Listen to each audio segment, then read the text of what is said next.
Survivor Series is 19 days away, and we have 3 huge matches on the card, especially with the being Raw versus SmackDown versus NXT for the first time ever.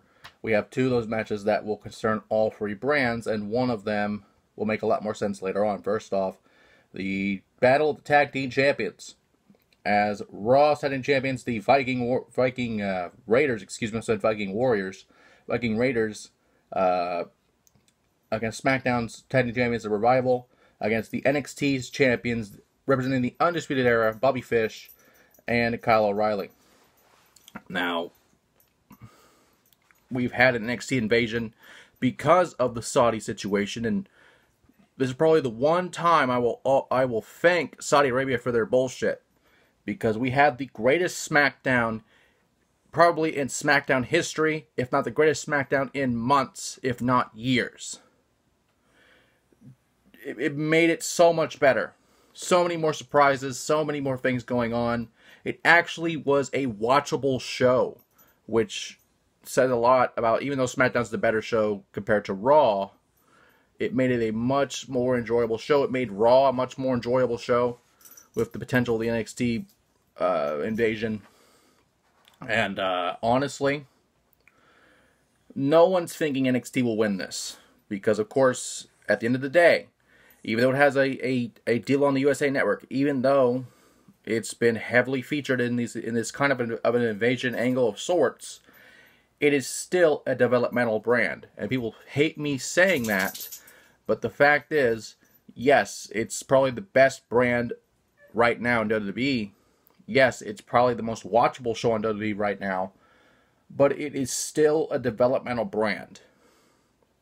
Unless you count this as a main roster thing now, because they have a USA deal, and in turn would make NXT UK a developmental brand.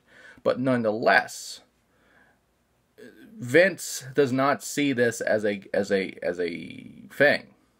The only reason NXT is on USA Network is to combat AEW.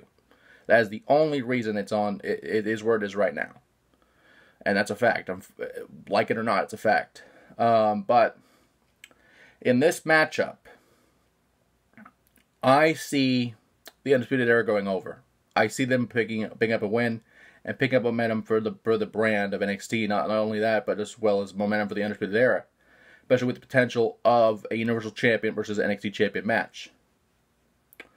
Next up, we have for the Battle of the Women's Champions, the Raw Women's Champion, The Man, versus the SmackDown Champion, Bayley W. herself, against the NXT Women's Champion, Shayna Baszler.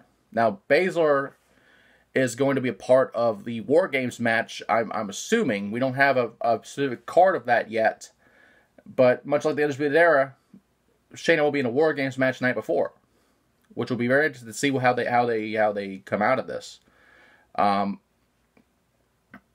Of course, people have not seen Baszler before, a former MMA fighter, a member of the, well, actually technically still a member of the MMA's Four Horsewomen, and it's interesting to see the transition she's made over the years from MMA to wrestling, especially with being trained under the late great Billy Robinson. The transition she's made is just almost natural, and it's very impressive to me. Not that it wouldn't surprise me at all, but it's just the transition she's made over the past few years, from fighting in a cage to potentially again fighting in a cage at War Games, nonetheless. But you know, from the cage to the squared circle is a hard transition for some, but it's been a natural, fluid transition. It's been great for her. Of course, Bayley destroying the wacky, waving, inflatable, arm-flailing tube men, which I cannot make that joke anymore, unfortunately, which I'm kind of sad about. But nonetheless, she destroyed them. She fixed her hair up. She cut her hair. She has a new outfit to where it clearly spells Bayley W as a shot to AEW. And she's been, honestly, one of the better parts of SmackDown over the past few weeks. But this should have just been The Man and Shayna, quite frankly. And you could have done that with the match we have on deck next. But, you know, it is what it is. Brand supremacy, you got to do it. You got to do the thing. And if there was going to be a winner, I really don't know. This would be the one where anyone could literally win this match, and I would be happy. It wouldn't matter who won. But I will pick Bayley because if she wants to make a statement, she wants to be this thing that's changing the women's division, and she's claiming to change the women's division on SmackDown, you need to make that statement, and you need to win this match. It's that simple. And finally, the WWE Champion Brock Lesnar will defend against Rey Mysterio. There's been an ongoing feud ever since Cain Velasquez came to SmackDown. The point where Rey Mysterio attacked him, I believe at the Crown Jewel event. Brock quit SmackDown because it makes no sense having two world titles on the same show. As the Universal title will probably be a blue belt, but we will find that out on, I guess, WWE Backstage is having a new unveiling of the new Universal title. I think either tomorrow night or tonight. I don't remember exactly. But to where Brock was literally looking for him on Raw. To where we had a destroyed Dio Madden. To where Ray had a pipe, a bat, or some kind of metal cylinder of some kind. I want to say it was a bat, but it didn't look like it at first.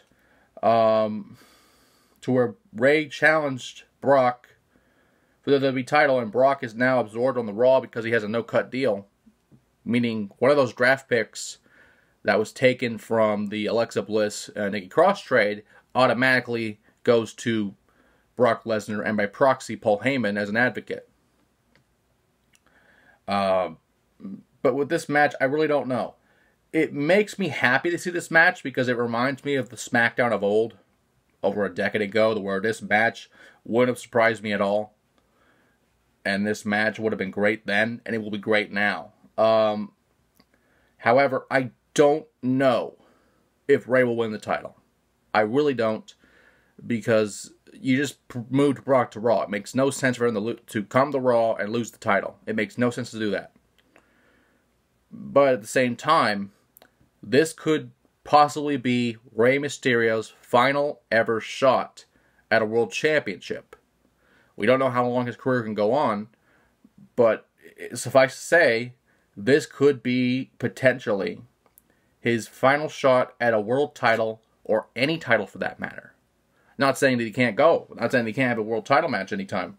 It's just that in this point of his career, I don't know how many world title matches or any title matches in general he'll have left. And it may surprise me in the months to come. Who knows? But it is literally do or die for Rey Mysterio. Either he wins the title or he gets utterly destroyed within an inch of his life from Brock Lesnar. One of those things can definitely happen for sure. That is a guarantee. I will pick Brock, but the emotional favorite clearly is Rey Mysterio, and it would not surprise me at all if he won the title. But just because it's Brock Lesnar, you have to pick Brock because it's Brock. There's no way around that. Because I don't see him losing it anytime soon. It makes no sense for him to lose it maybe at the Rumble or at WrestleMania. That would be a possibility, but I don't see it happening. With that being said, Survivor Series is 19 days away, and we'll have probably more Battle of the Brand matches soon. We may have a three-way traditional Survivor Series match with a team of Raw, team of SmackDown, team of NXT to make kind of like a 15-man match. That's a possibility. I don't think it's ever been done, but it's a possibility. But you know, this is a great card so far. But there's a lot of potential to happening, especially with War Games the night before, and we'll just see what happens from there.